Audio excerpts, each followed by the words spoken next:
Good morning, Lucy. Is now a good time to talk? Hey, Betty. Good morning.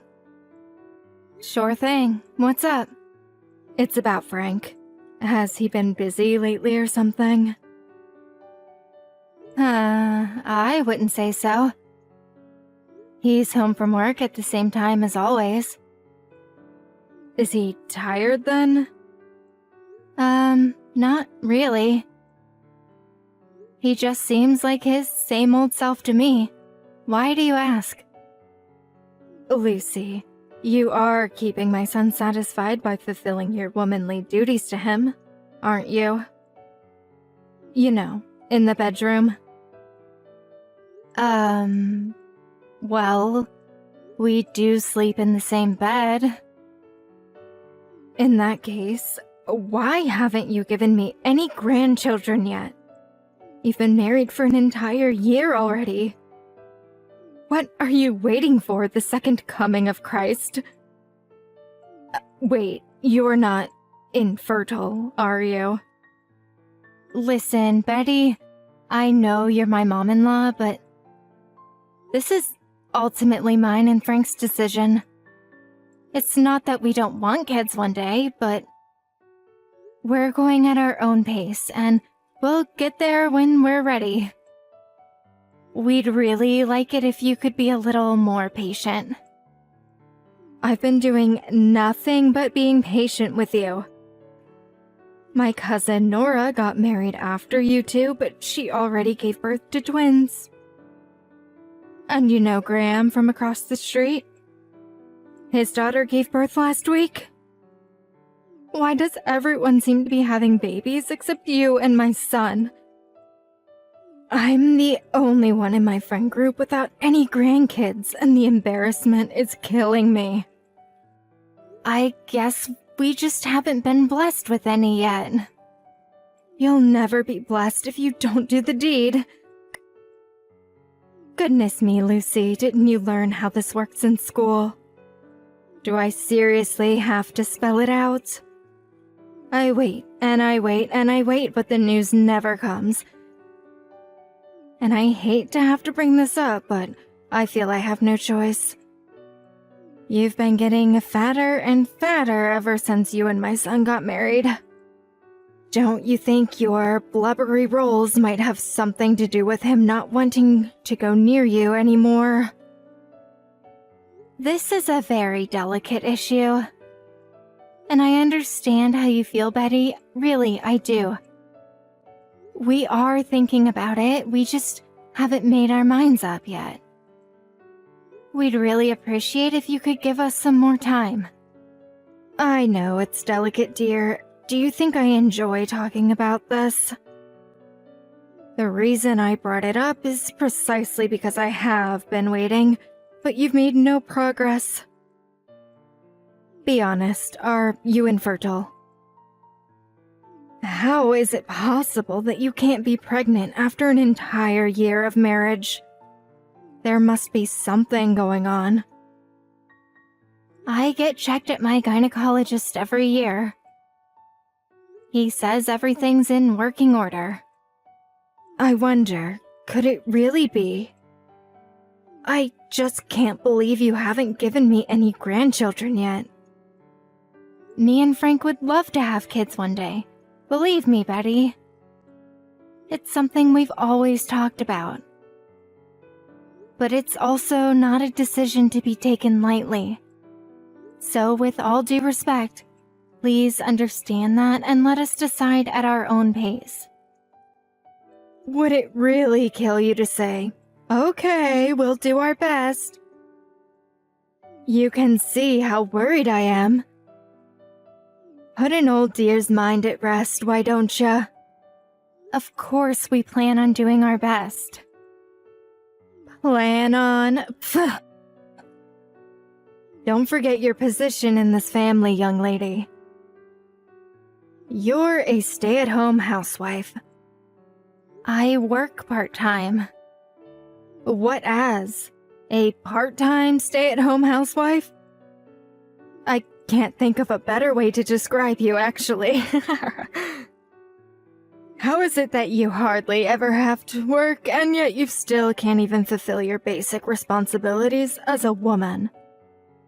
Back in my day, women got divorced on the spot if they showed any resistance to being a mother.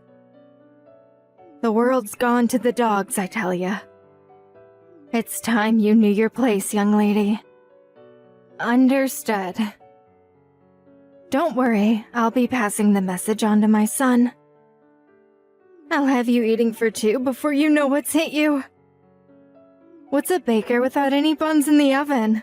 Get to work.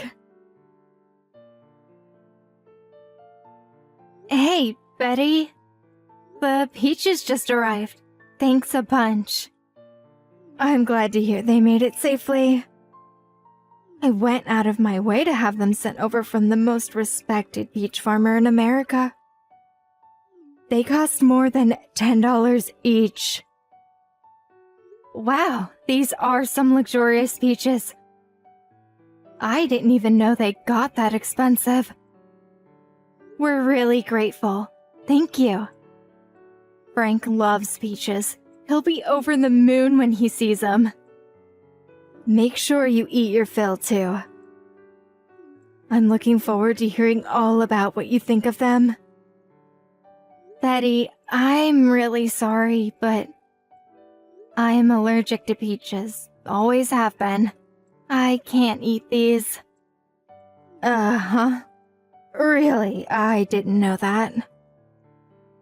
Yep, but that doesn't mean I'm any less grateful. It really means a lot that you went out of your way to send us something so special. Frank can have my half, and I just know he's gonna love them. But they really are the most exquisite peaches you'll ever have the privilege of eating. Would it really hurt you to try one? Go on, just take a teeny-weeny little bite. Sorry, but I really can't. My allergy is pretty severe. Even just one bite would have me break out in rashes all over my body. Don't be silly, that's probably only from eating cheap, low-quality peaches. There's no way you've eaten anything this high quality before. Luxury could never be bad for you.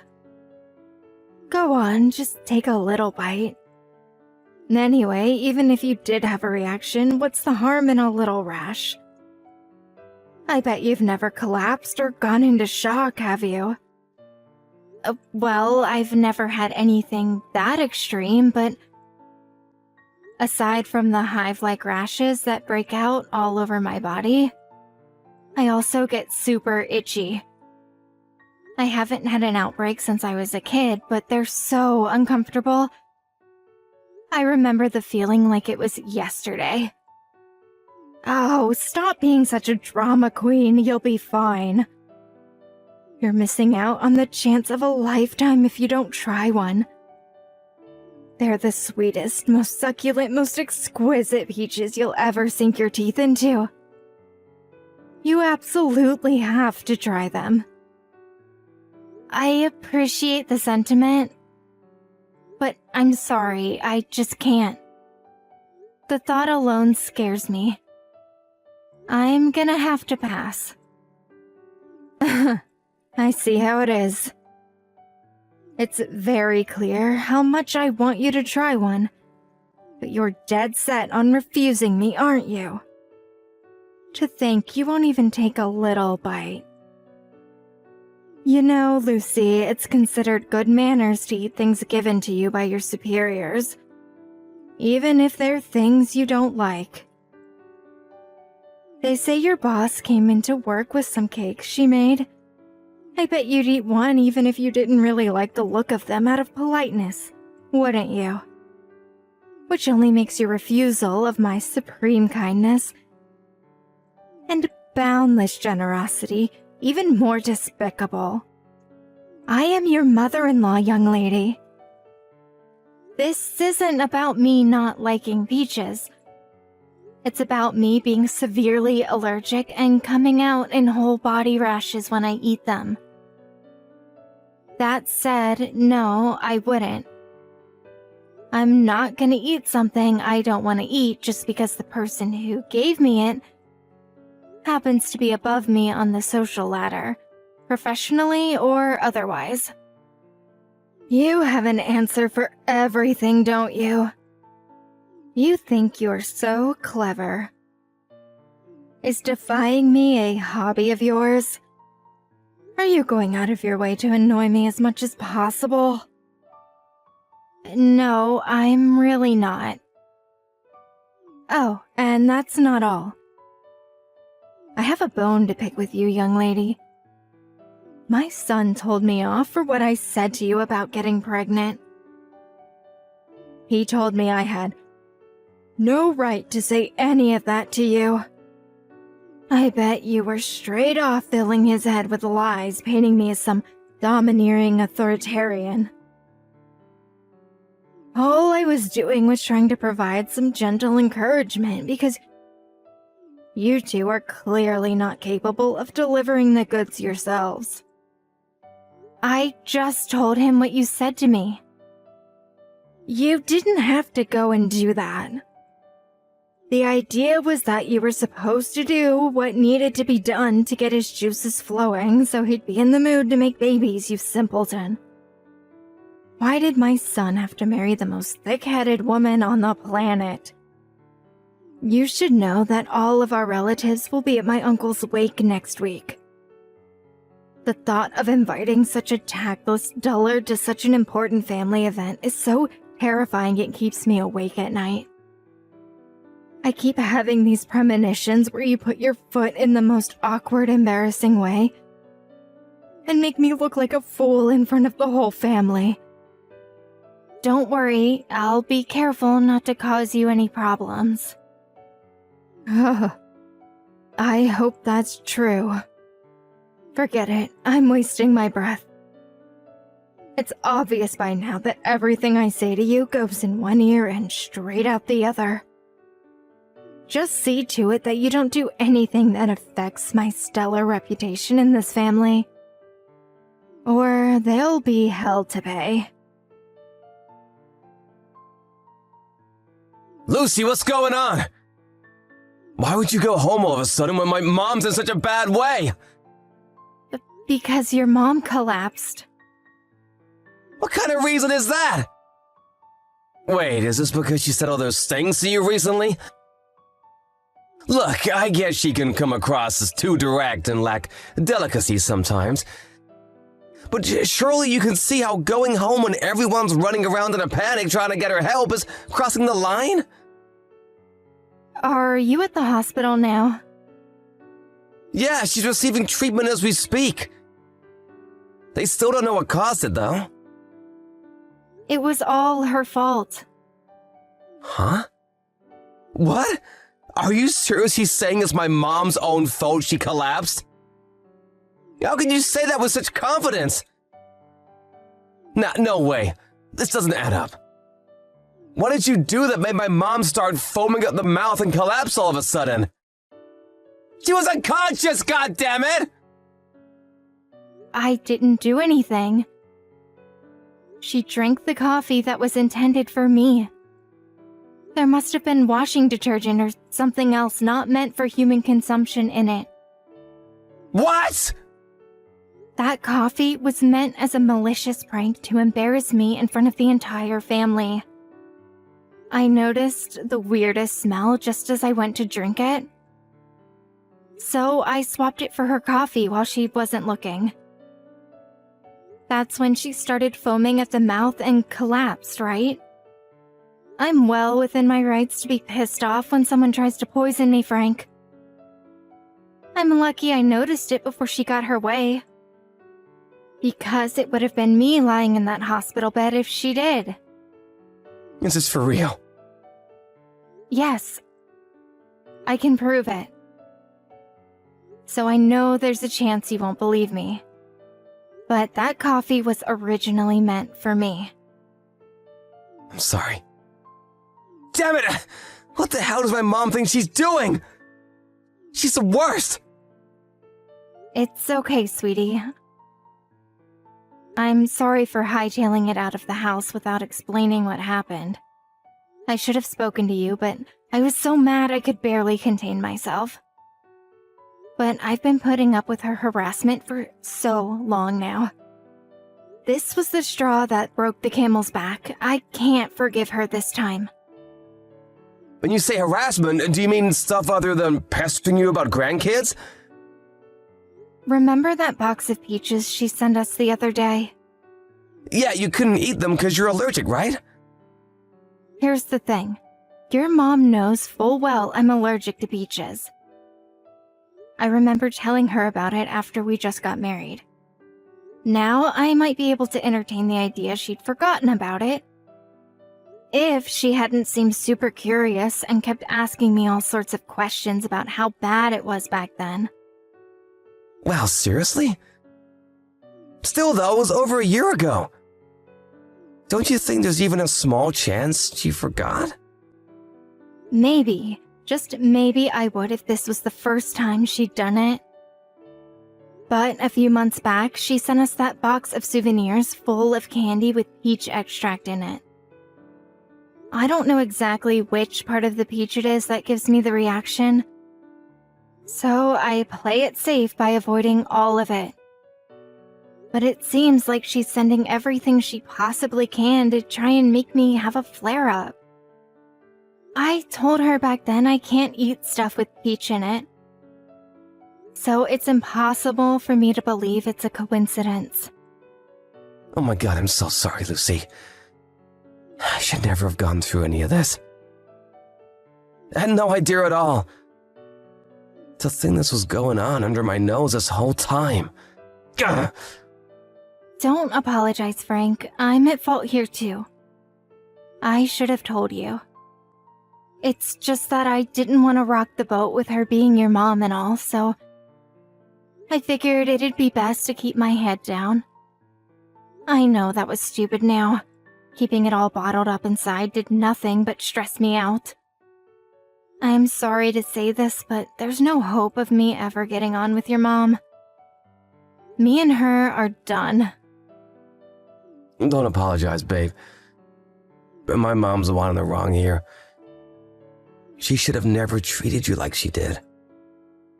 I'm amazed you managed to tolerate her for so long. I mean, Jesus! She even went as far as trying to poison you. Who knows what could have happened if that went wrong?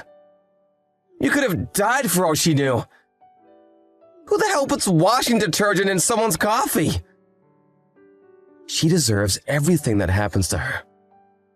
Thank you so much for believing me, Frank. But what should I do? It just dawned on me that she might try saying it was me who put the washing detergent in her drink. Don't worry about that. I'm gonna have the coffee pot tested by a professional. I'll also let the rest of the family know what's going on in advance, so no one believes her lies if she starts pointing the finger. I'm so sorry I doubted you, babe, even if it was just for a second. You don't have a thing to worry about now, because I got your back. I'm gonna protect you no matter what. Lucy, are you there? It'll finally be time for me to leave the hospital tomorrow. But you haven't been to visit me a single time. My son's just as bad. He's ignoring all my messages for some reason. Care to explain yourselves? Hey, Betty, I decided I want nothing more to do with you. Frank feels the same way. That's why I need you to refrain from messaging me like this from now on. Thanks. What are you talking about? You really are a floundering disappointment of a daughter-in-law. How can you both be so cold towards me at a time like this? I'm weak enough as it is without my own family turning against me. Where's my sympathy? Sympathy for what? It's your fault you collapsed in the first place. What on earth could possibly make you say that? I've never heard anything so ridiculous. The doctors told me why I collapsed. They said it was because there was a foreign substance in my coffee. So please think before you open your mouth, darling. You'll only keep embarrassing yourself if you don't. I'll never be able to acknowledge you as my son's wife if you keep acting like such a moron. I tell you what, why don't you just do us all a favor and divorce him right now? Give it a break, Mom! Uh-huh. It's Frank. I'm with Lucy. I saw all your messages. Frank, why haven't you been replying to me lately? I'm so lonely. You should be grateful I even brought your purse and your insurance card to the hospital. Frank, please. Why is Lucy always so cold towards me? This has been her attitude ever since you two got married. I think she might be infertile, too. Don't you think it's time you started thinking seriously about your future, sweetie? You're still young. There's still time for you to find someone else. But I don't want anyone else. I made a lifetime vow to Lucy when we got married, and I'm sticking to it. Nothing you say will change that. Good grief. Why won't you use some sense, boy? Where's the sense? Go on, I'm listening. Where's the sense in trying to poison my wife with washing detergent? Excuse me? The doctors told you they found a foreign substance in your body, right? Yes. I had the contents of the coffee pot sent off to a lab. The results came in, and I have a list of the chemicals I found inside it. They were 100% matched with the washing detergent in your kitchen cupboard. You were the one who poured everyone's coffee, right? I know you tried to make Lucy drink it. No, you're wrong. Yes, maybe it was me who poured the coffee. But I'm pretty sure it was Lucy who have brewed it in the pot beforehand. Lucy did this. Think about it, son. I'm the one lying in a hospital bed here. Why would I poison myself? I know it might be hard to accept, but your wife is the only person who could be behind this. I asked all of our relatives who came to the wake, and luckily there were several witnesses.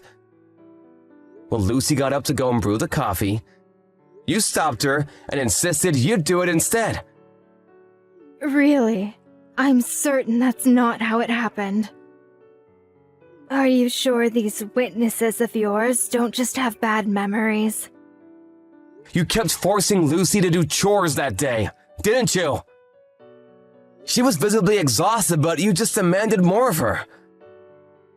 One of our relatives felt bad for her and offered to help. But you told him to sit down and relax because Lucy would be taking care of everything around the house for the day. That's why they thought it was weird when you made an exception to go out of your way to stop her brewing the coffee and insisted on doing it yourself. You should know that there were several witnesses. Even if, for argument's sake, all that were true, why would I poison myself by drinking my own washing detergent-laced coffee? I collapsed while foaming at the mouth, for crying out loud. That's because Lucy noticed you're up to something and swapped your cups while you weren't looking. She did what? Still, she wouldn't have guessed in a million years you're trying to poison her with freaking washing detergent. No matter how you look at it, this is 100% your fault, and you got what you deserved. I don't think you need me to tell you how dangerous what you did was after you collapsed and got put in hospital. But you don't know how Lucy would have reacted to that stuff. You could have killed my wife for all you knew. We'll be well within our rights to report you to the cops. Frank, please hold on a second. Hear me out, okay? I only wanted to give her a little fright, that was all. You finally admitted then. I'm sorry. That's not me you should be apologizing to. Besides, No amount of apologizing will take back what you did. We'll never forgive you for as long as we live. Please, darling, I said I'm sorry. I never thought it would turn into such a big drama. What else was I supposed to do? That girl never listens to a word I say. I was just trying to instill some discipline in her is all. Just be quiet. There's no excuse for what you did. You disgust me. I never want to see you again. I'm grateful for you raising me, but you need to leave us alone from now on. You can keep my inheritance. I don't want it. Frank, please wait. I'm begging you, please forgive me. I'm so sorry. I was full of regret over what I did when I woke up in this hospital bed. Frank's driving now. He can't reply anymore. Lucy? Driving? Are you outside? Yep, we just went to collect the results on the coffee pot contents from the lab. Do you think maybe there's a chance you could come and see me at the hospital on your way back? I want to apologize to you in person. Please stop saying you never want to see me again. You have no idea how much it hurts. We wouldn't come to the hospital if you paid us. Lucy, please. I'm so sorry. I mean it. I've never been this sorry about anything in my life. I've always known you don't like me. You did nothing but send us food you know I can't eat ever since we got married. You say the nastiest, most hurtful things to me when Frank's not around. Anyone else would have probably ended the relationship then and there. But for some reason, I thought it was possible for us to get along somehow. And I thought that if I just stuck at it, things would work out in the end. My Frank's been spending all his time with you ever since you got married. You stole my son away from me. I've been so lonely. The only reason I urged you to have children so passionately was because being surrounded by so many happy families made me feel so acutely aware of how the clock's always ticking. And I didn't want you to wait until it was too late. But I realize that was wrong now. I'll never overstep my bounds again. I'll acknowledge you as my daughter-in-law. I'd rather you didn't. We're breaking off all ties with you. No, please. Don't even say things like that. I'm so sorry. If you were really sorry, you wouldn't be pestering us to come and visit you in the hospital. The only reason you were being so cocky was because you had no idea we knew about your little washing detergent stunt. We can't associate with someone who thinks like you. You're dangerous. Lucy, please, will you find it in your heart to forgive me? I'm ready to turn over a new leaf. I'll be extra kind to you from now on. Oh, that's funny. Let's face it, Betty. This conversation is pointless. How about you do the human race a favor by crawling under a rock, where you can never bother anyone again? We never saw Betty again after that. But not knowing when to give up, she tried spreading lies about me being the culprit behind her poisoning amongst the family when she got discharged from the hospital. Thankfully, since Frank saw it coming and prepared them all in advance, it backfired miserably and she became the target of a torrent of ruthless criticism. She became completely alienated and now she's living out her retirement in loneliness and isolation.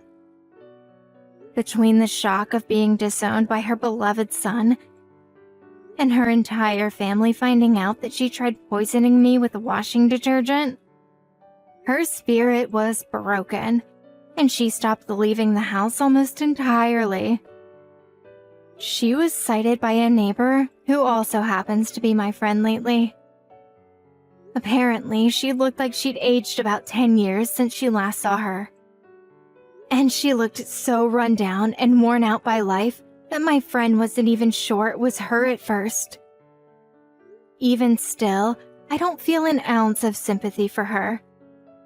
She really did deserve everything that happened to her. We moved far, far away just to make extra sure we'd never see the mother-in-law from hell again. And we're currently enjoying life in the new house we bought. Half a year after she collapsed, I finally fell pregnant. And now we're making preparations for our son to be born. We didn't tell her back when she was sticking her nose in because we didn't feel like it was her business. But the truth is, we've been trying for a baby for a very long time, and we're overjoyed now we finally have one on the way.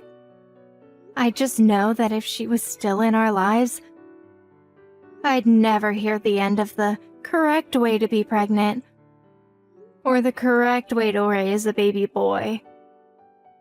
It wasn't plain sailing, and we rode out our fair share of rough seas to get here. But after cutting all ties with Betty, we've never been happier. My priority now is building a happy household full of love and warmth with my amazing, supportive husband and the baby boy we've got on the way. I can't wait to see what the future brings.